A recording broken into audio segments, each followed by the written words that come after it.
And what happened is in the Odu of Obeogunda, or Obeyono, was where Shango, and he's a big guy when it comes to Egungun, Shango was married to Oya, who ironically is Egungun's mother, and she was the queen, and they lived in the land of Oyo, and they were the royal family, and everything was lovely. They had a son, and Shango was a working man, and unfortunately, and it's nothing against Shango, he was a little bit of a philanderer, he was exercising his royal rights. Oya was becoming a little impatient with him because she wasn't too worried about the concubines and things like that, but he wasn't even having time for her between work, drummings, and all the other pleasures he chose to exercise.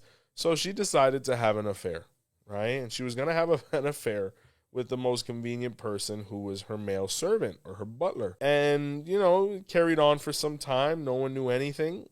And it got to the point where the butler was like, can we stop this and go start a life somewhere else and, do things the right way? I mean, I know the king isn't perfect, but I don't feel comfortable being in the same house of the man I'm perpetrating against. So, maybe it's time for us to leave and do our own thing so we're not, being any more disrespectful. And Oya was like, I'll never be able to escape him. He'll hunt me down as long as I'm alive. And the servant was like, well, what if you're not alive? She said, what do you mean? What?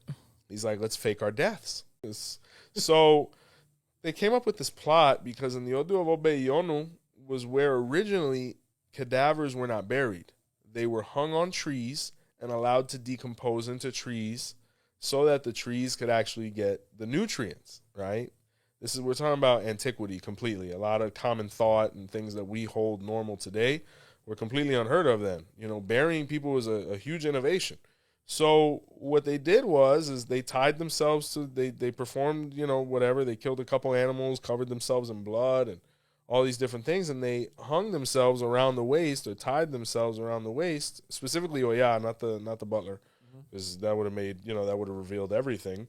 And someone came running to Shango and said, Shango, your wife is dead. He said, what do you mean? I was with her last night. And when they went and looked and Shango saw Oya dead on the tree, he's like, oh my God, she's dead. Well, moving right along. And, he replaced her and moved on. And that night, Oya was cut down from the tree by her consort, and they went to the next land over to start a new life.